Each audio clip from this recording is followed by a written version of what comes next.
Radio Tehran, শুরু হচ্ছে বিশ্ব সংবাদ।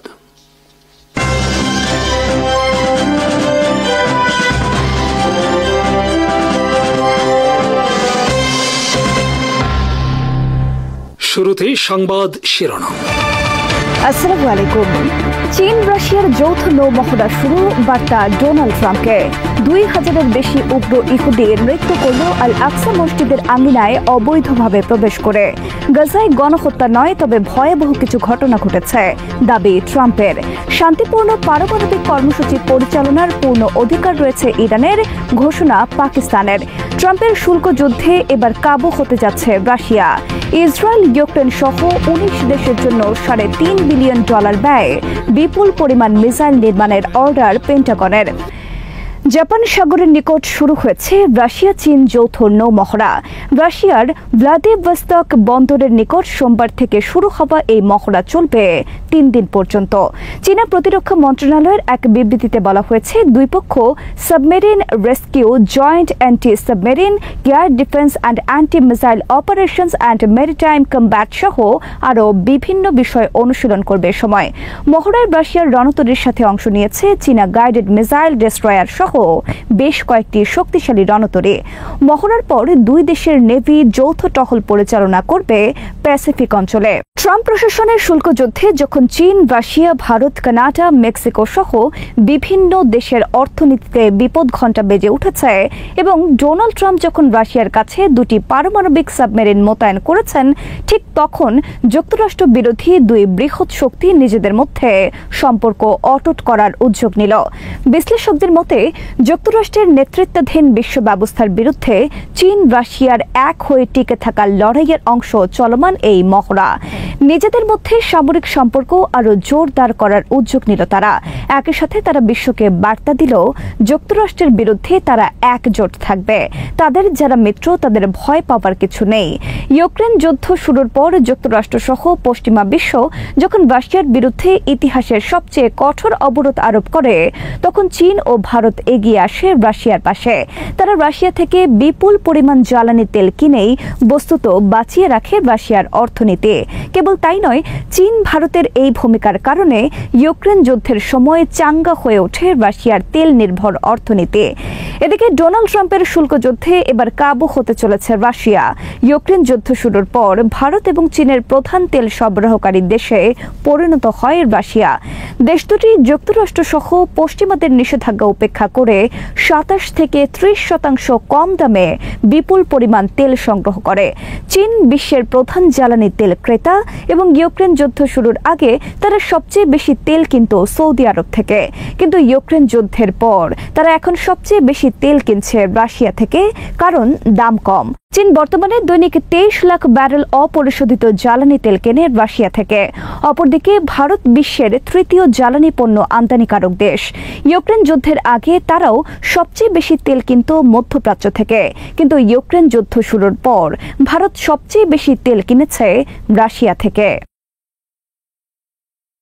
ইউক্রেন যুদ্ধের আগে ভারত রাশিয়া থেকে বছরে $2.5 বিলিয়ন মূল্যের জ্বালানি তেল কিনত। সেখানে ইউক্রেন যুদ্ধ শুরুর পর ভারত রাশিয়া থেকে বছরে $31 বিলিয়ন জ্বালানি তেল কিনেছে 2022-23 সালে।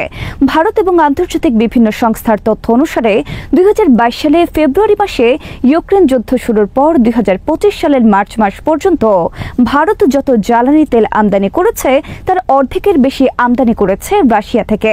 এ সময়ের মধ্যে ভারত $238 বিলিয়ন মূল্যের অপরিশোধিত জ্বালানি তেল আমদানি করেছে। এর মধ্যে $121 বিলিয়ন জ্বালানি তেল আমদানি করেছে রাশিয়া থেকে। ভারতীয় মুদ্রায় এর পরিমাণ 1.5 লাখ কোটি রুপি। যুক্তরাষ্ট্রের নিষেধাজ্ঞা উপেক্ষা করে 3.5 বছর ধরে ভারত রাশিয়া থেকে জ্বালানি তেল কিনলেও কোনো পদক্ষেপ নেয়নি বাইডেন প্রশাসন।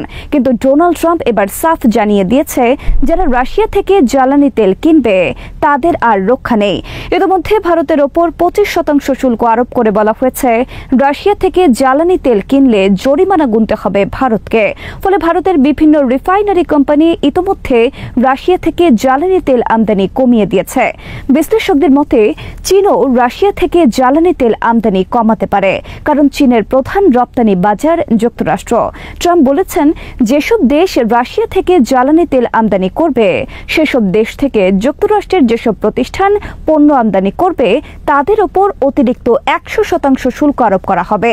চীন যদি রাশিয়া থেকে জ্বালানি তেল আমদানি করে তাহলে যুক্তরাষ্ট্রের ব্যবসায়ীরা বাধ্য হবেন চীন থেকে পণ্য আমদানি বন্ধ করতে। ডোনাল্ড ট্রাম্প স্পষ্ট করে বলেছেন, রাশিয়া থেকে জ্বালানি তেল কিনে ভারত রাশিয়াকে সহায়তা করছে ইউক্রেন যুদ্ধে। হোয়াইট হাউসের deputy chief of staff Stephen Miller রোববার ফক্স নিউজকে বলেছেন, আসলে ভারত হলো চীনের সাথে গভীরভাবে সম্পর্কযুক্ত একটি দেশ রাশিয়া থেকে তেল কেনার মাধ্যমে।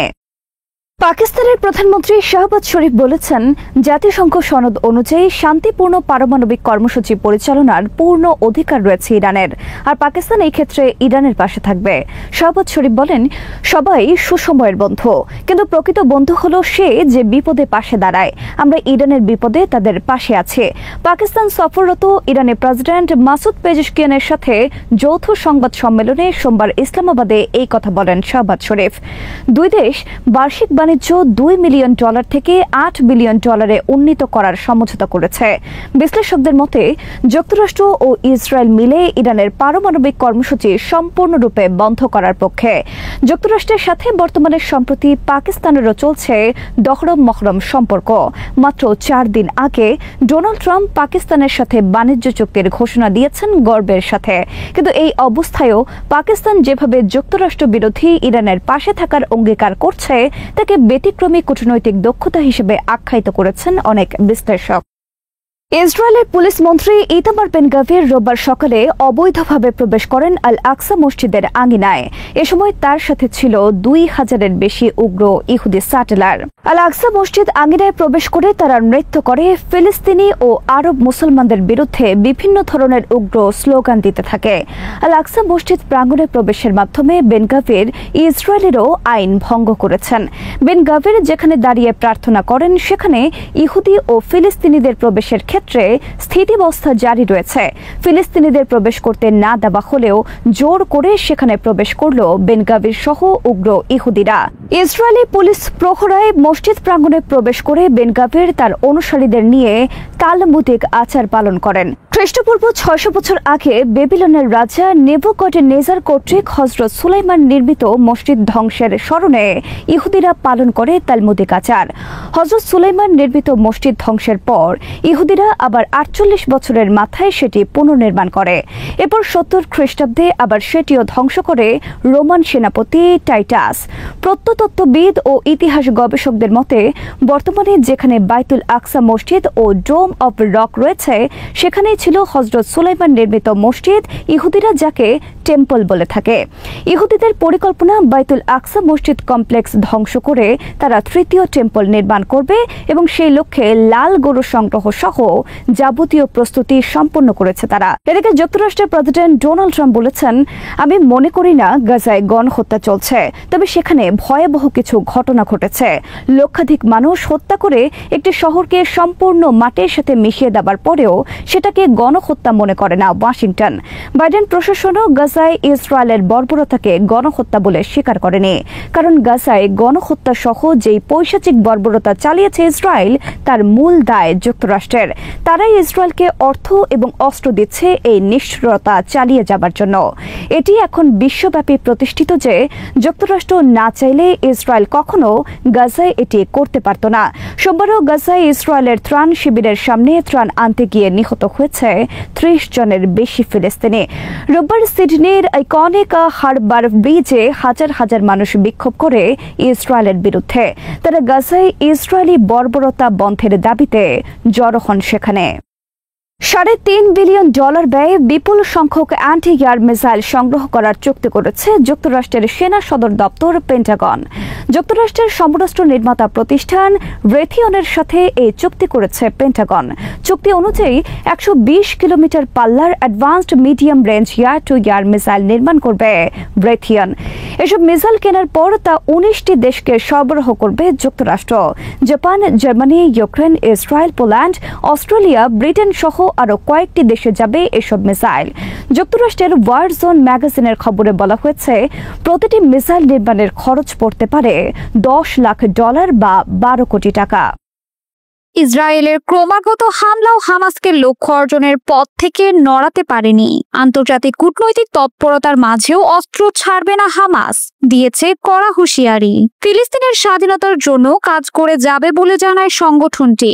ইসরায়েলের প্রচারিত খবর ভুল প্রমাণ করে নিরস্ত্রীকরণ না হওয়ার ঘোষণা দিয়েছে হামাস।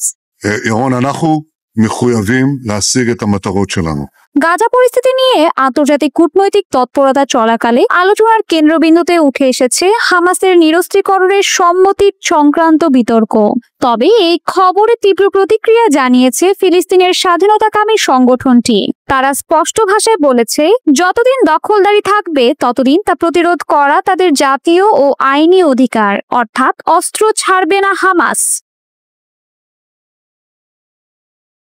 ইসরায়েল ও হামাসের মধ্যে সম্ভাব্য যুদ্ধবিরতির চুক্তি নিয়ে যখন আলোচনা চলছে, ঠিক তখনই ইসরায়েলি সংবাদ মাধ্যম হারেটস একটি খবর ফলাও করে প্রচার করে, যেখানে বলা হয় হামাস নাকি নিরস্ত্রীকরণের জন্য প্রস্তুত। এই তথ্যের উৎস যুক্তরাষ্ট্রের প্রেসিডেন্ট ডোনাল্ড ট্রাম্পের মধ্যপ্রাচ্য বিষয়ক বিশেষ দূত স্টিভ উইটকফ। তিনি গাজায় আটক থাকা ইসরায়েলি জিম্মিদের স্বজনদের সঙ্গে বৈঠককালে এমনটি দাবি করেন। স্টিভ উইটকফের বক্তব্যকে কেন্দ্র করে শনিবার হামাস একটি তীব্র প্রতিবাদ জানিয়ে বিবৃতি দেয়। বিবৃতিতে তারা জানায়, ফিলিস্তিনি ভূখণ্ডে ইসরায়েলি দখলদারিত্ব যতদিন বহাল থাকবে ততদিন তা প্রতিরোধ করা তাদের পূর্ণ অধিকার। এই প্রতিরোধ অস্ত্র ধারণ করা তাদের জাতীয় এবং আন্তর্জাতিক আইন সম্মত অধিকার বলে উল্লেখ করে সংগঠনটি। হামাস আরো বলেছে, তারা কোনোভাবেই জেরুজালেমকে রাজধানী করে একটি পূর্ণ সার্বভৌম ফিলিস্তিনি রাষ্ট্র গঠনের লক্ষ্যে তাদের সংগ্রাম থেকে সরে আসবে না। এই দাবিকে তারা ফিলিস্তিনিদের অবিচ্ছেদ্য ও অপ্রতিহত অধিকার হিসেবে বর্ণনা করেছে। এদিকে স্টিভ উইটকফের সফরকে সাজানো ও কৃত্রিম বলে অভিহিত করেছে হামাস। উল্লেখ্য, তিনি গাজায় গিয়ে যুক্তরাষ্ট্র ও ইসরায়েল সমর্থিত সংস্থা GHF পরিচালিত একটি বিতর্কিত ত্রাণ সরবরাহ কেন্দ্র পরিদর্শন করেন। আর এর পরের দিনই তেল আবিবে গিয়ে ইসরায়েলি জিম্মিদের স্বজনদের সঙ্গে বৈঠক করেন। তবে মানবিক সহায়তা কার্যক্রমের নামে গাজায় পশ্চিমা প্রভাব বিস্তারের চেষ্টা চলছে বলেও অভিযোগ করেছে হামাস। তারা বলছে, গাজায় ত্রাণ বিতরণের আড়ালে দখলদারি বৈধ করার কৌশল নিতে চাইছে যুক্তরাষ্ট্র ও ইসরায়েল। সেই সঙ্গে গাজার দুর্ভিক্ষ পরিস্থিতিকে বিশ্ব জনমতের সহানুভূতির হাতিয়ার বানানোর চেষ্টা চলছে। জাতিসংঘের তথ্য অনুযায়ী গত মে মাসে বিতর্কিত সংস্থা GHF গাজায় তাদের কার্যক্রম শুরু করে। এরপর থেকে এ পর্যন্ত 1300-র বেশি ফিলিস্তিনি ত্রাণ নিতে গিয়ে হামলার শিকার হয়ে প্রাণ হারিয়েছেন। এই ভয়াবহ মানবিক বিপর্যয়ের মধ্যেই মার্কিন প্রশাসন GHF এর পক্ষে দৃঢ় অবস্থান নিয়েছে। গত জুনে ট্রাম্প প্রশাসন GHF এর জন্য $30 মিলিয়ন তহবিল অনুমোদনের ঘোষণা দেয়। একদিকে গাজায় মানবসৃষ্ট সংকট, অন্যদিকে ফিলিস্তিনকে রাষ্ট্র হিসেবে স্বীকৃতি দেওয়ার আন্তর্জাতিক চাপের মধ্যে এই তহবিল অনুমোদন নতুন প্রশ্নের জন্ম দিয়েছে। গাজা পরিস্থিতি ঘিরে হামাসের অস্ত্রত্যাগ এবং শান্তি প্রক্রিয়ায় সম্পৃক্ত হওয়ার বিষয়টি আন্তর্জাতিকভাবে অত্যন্ত সংবেদনশীল একটি ইস্যু। কিন্তু হামাসের সর্বশেষ বিবৃতি থেকে স্পষ্ট যে ইসরায়েলি দখলদারিত্বের অবসান না হওয়া পর্যন্ত তারা অস্ত্র নামাবে না এবং ফিলিস্তিন রাষ্ট্র প্রতিষ্ঠার সংগ্রাম তারা চালিয়ে যাবে। সে বার্তা আন্তর্জাতিক সম্প্রদায়কে আবারও শুনিয়ে দিল হামাস। রাশিয়া ইউক্রেন যুদ্ধ বন্ধে রাশিয়ার সঙ্গে শান্তি আলোচনার কোনো অগ্রগতি না হওয়ায় মার্কিন প্রেসিডেন্ট ডোনাল্ড ট্রাম্প ক্রমেই ক্ষুব্ধ হয়ে উঠছেন। সম্প্রতি রাশিয়ার সাবেক প্রেসিডেন্ট ও দেশটির জাতীয় নিরাপত্তা পরিষদের বর্তমান ডেপুটি চেয়ারম্যান দিমিত্রি মেদভেদেভের সঙ্গে এক বাকবিতণ্ডায় জড়ান ট্রাম্প। এর পরিপ্রেক্ষিতে রাশিয়ার কাছাকাছি দুটি পারমাণবিক সাবমেরিন মোতায়েনের নির্দেশ দিয়েছেন তিনি। এর একদিন আগে 30 জুলাই ট্রাম্প রাশিয়াকে একটি আলটিমেটাম দেন, যেখানে তিনি ঘোষণা দেন 8 অগস্টের মধ্যে যদি রাশিয়া যুদ্ধবিরতিতে রাজি না হয় তাহলে তিনি দেশটির উপর নতুন করে আরো কিছু অর্থনৈতিক নিষেধাজ্ঞা আরোপ করবেন। 2 অগস্ট মেদভেদেভ সামাজিক যোগাযোগ মাধ্যমে এক পোস্টে ট্রাম্পের আলটিমেটামকে যুদ্ধের দিকে একটি পদক্ষেপ বলে বর্ণনা করেন। তিনি বলেন, ট্রাম্প রাশিয়ার সঙ্গে আলটিমেটাম দেওয়ার খেলা খেলছেন। এর প্রতিক্রিয়া নিজ সামাজিক যোগাযোগ মাধ্যম ট্রুথ সোশ্যালে দেন ট্রাম্প। তিনি লিখেন, শব্দ খুব গুরুত্বপূর্ণ। অনেক সময় তা অনাকাঙ্ক্ষিত পরিণতির দিকে নিয়ে যেতে পারে। আমি আশা করি এবার তেমন কিছু হবে না। এছাড়া ট্রাম্প মেদভেদেভকে রাশিয়ার ব্যর্থ সাবেক প্রেসিডেন্ট বলেও উল্লেখ করেন। 1 অগস্ট ট্রাম্প ঘোষণা দেন তিনি রাশিয়ার কাছাকাছি 2টি মার্কিন পারমাণবিক সাবমেরিন মোতায়েনের নির্দেশ দিয়েছেন, কারণ সাবেক রুশ প্রেসিডেন্ট মেদভেদেভের মন্তব্যকে ট্রাম্প হুমকি বলে মনে করছেন। তবে রাশিয়ার ঠিক কোন অঞ্চলে সাবমেরিনগুলো মোতায়েন করা হবে তা স্পষ্ট করেননি তিনি।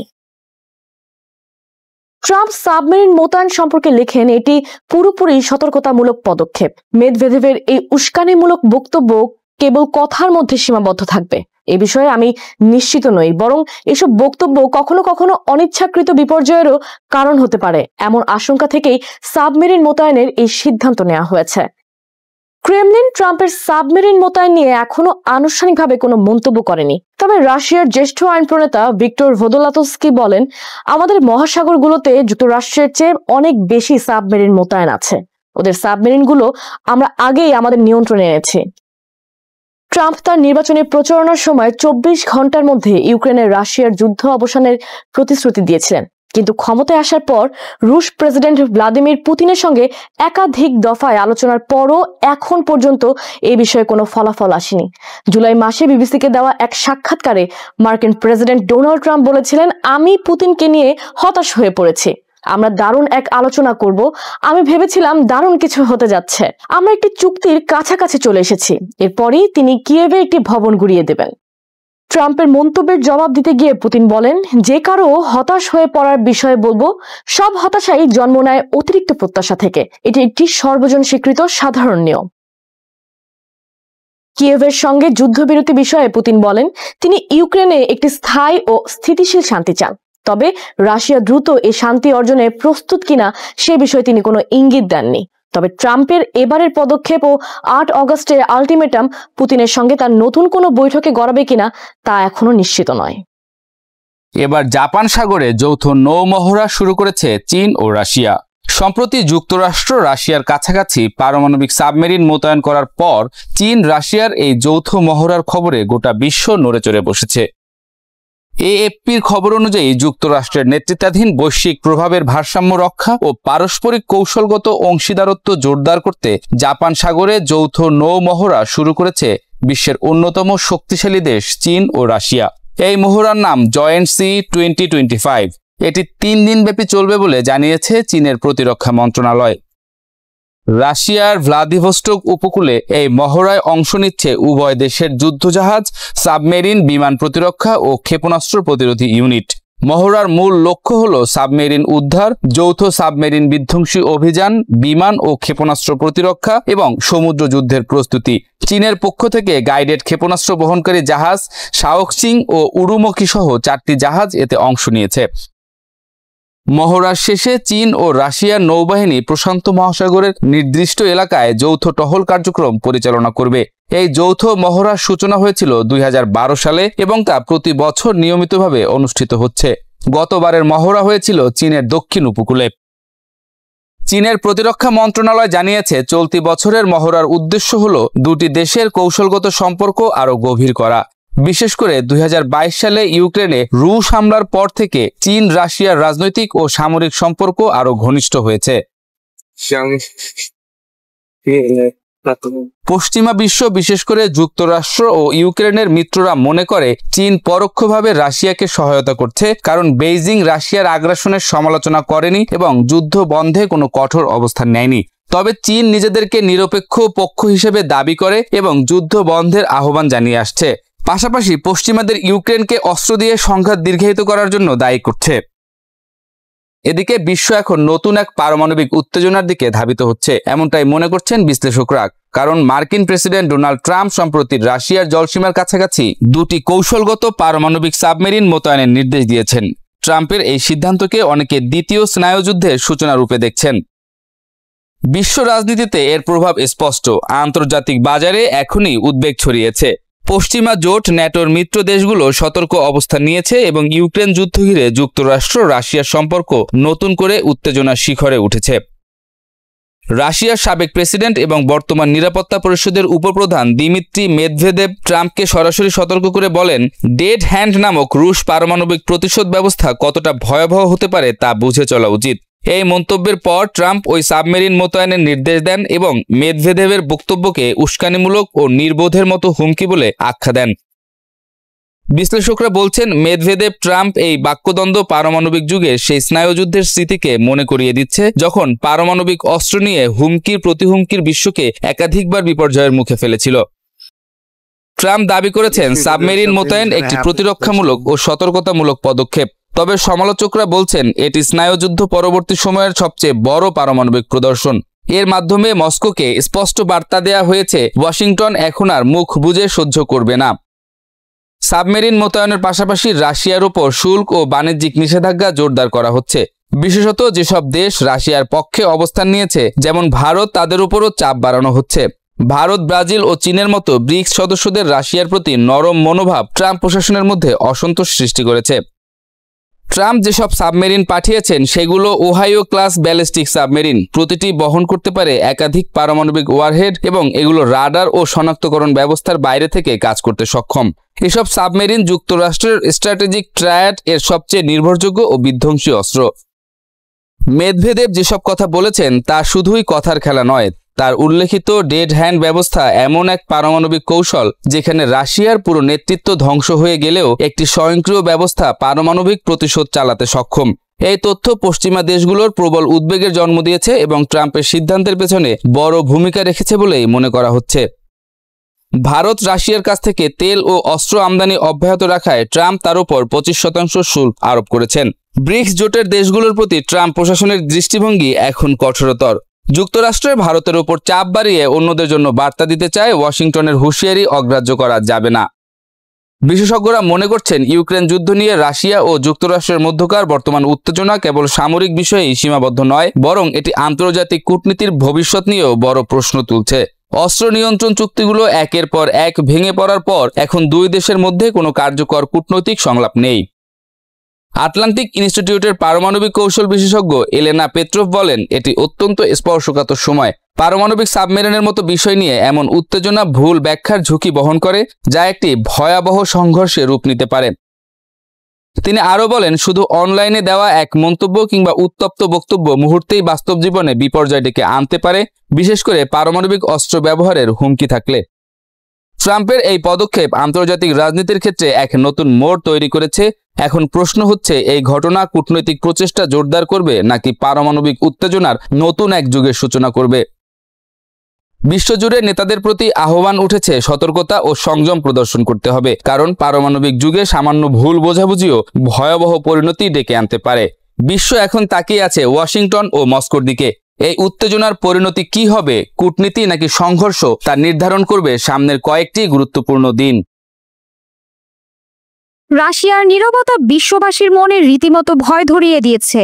ইউক্রেনের ড্রোন আক্রমণের পরও রাশিয়া নিশ্চুপ, এমনকি যুক্তরাষ্ট্রের পারমাণবিক সাবমেরিন মোতায়েনের পরও পুতিনের প্রশাসন চুপ। এই নীরবতার আড়ালে কি লুকিয়ে আছে তৃতীয় বিশ্বযুদ্ধের পরিকল্পনা?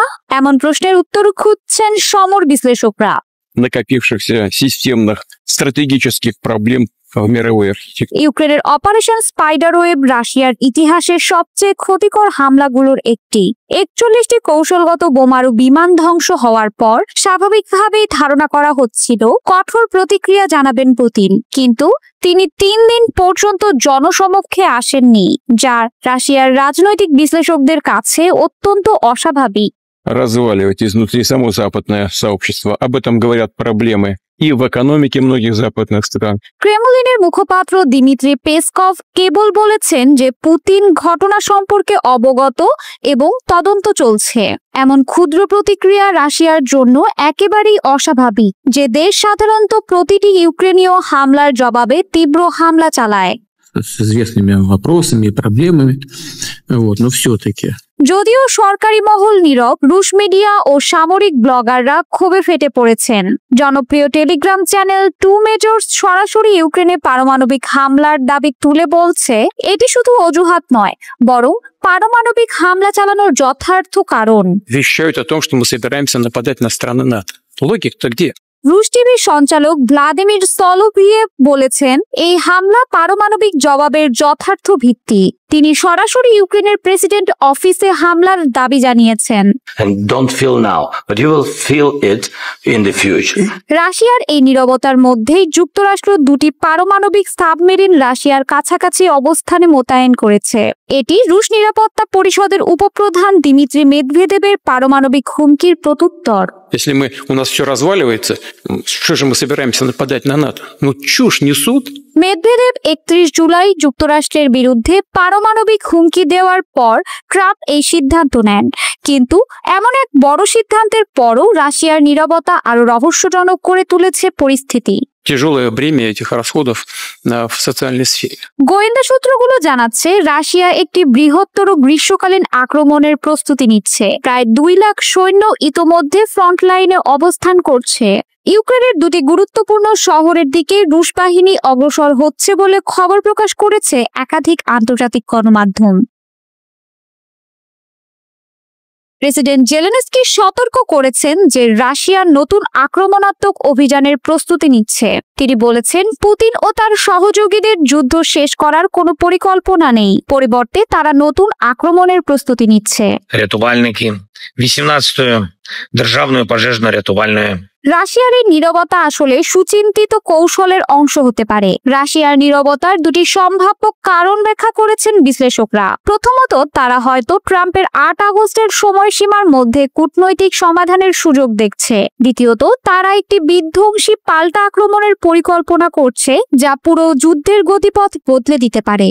Это хороший показатель, но, по сути, это не самый высокий. আর উদ্বেগের বিষয় হলো, উত্তর কোরিয়া আগস্ট মাসেই রাশিয়ায় অতিরিক্ত সৈন্য পাঠানোর প্রস্তুতি নিচ্ছে। দক্ষিণ কোরিয়ার জাতীয় গোয়েন্দা সেবা জানিয়েছে যে পিয়ংইয়ং ইতোমধ্যে নতুন সৈন্য সংগ্রহ শুরু করেছে। এটি রাশিয়ার পরিকল্পিত বড় আক্রমণের সাথে মিলে যাচ্ছে। Президент Трамп искренне стремится к урегулированию вопроса на украинском треке. পুতিন এখন ইউক্রেনের ফোর্ট্রেস বেল্ট দখলের দিকে মনোনিবেশ করেছেন। এই এলাকা দখল করতে রাশিয়াকে বহু বছরের জটিল অভিযান চালাতে হবে। কিন্তু পুতিনের এই লক্ষ্য প্রমাণ করে যে তিনি ট্রাম্পের 8 আগস্টের সময়সীমার পরেও যুদ্ধ চালিয়ে যেতে প্রস্তুত। Мы никогда не отказывались от диалога, всегда были готовы. অন্যদিকে ইউক্রেন রাশিয়ার সাধারণ নাগরিকদের জীবনে বিঘ্ন সৃষ্টির নতুন কৌশল গ্রহণ করেছে। দীর্ঘ পাল্লার ড্রোন হামলার মাধ্যমে তারা রুশ বিমানবন্দর করে দিচ্ছে, যাতে সাধারণ রুশরা যুদ্ধের প্রভাব অনুভব করে। এই কৌশলের লক্ষ্য রাশিয়ার অভ্যন্তরে পুতিনের বিরুদ্ধে অসন্তোষ সৃষ্টি করা। бачити завдання. Дипломатія має спрацювати. সামরিক বিশ্লেষকরা মনে করেন, রাশিয়া হয়তো এমন কিছু পরিকল্পনা করছে যা যুদ্ধের চরিত্রই বদলে দিতে পারে। এটি হতে পারে ব্যাপক সাইবার আক্রমণ, অবকাঠামোগত লক্ষ্যবস্তুতে হামলা, অথবা পশ্চিমা সরবরাহ লাইনে আঘাত। Разумеется, мы всегда об этом говорим, никогда от этого не отказывались в мирном пути. ইউক্রেনের সাহসী হামলার পর রাশিয়ার এই অস্বাভাবিক নীরবতা তাই আরো বেশি উদ্বেগজনক। কারণ ইতিহাস বলে, রাশিয়া যখন চুপ থাকে তখনই সবচেয়ে বিপজ্জনক পরিকল্পনা করে।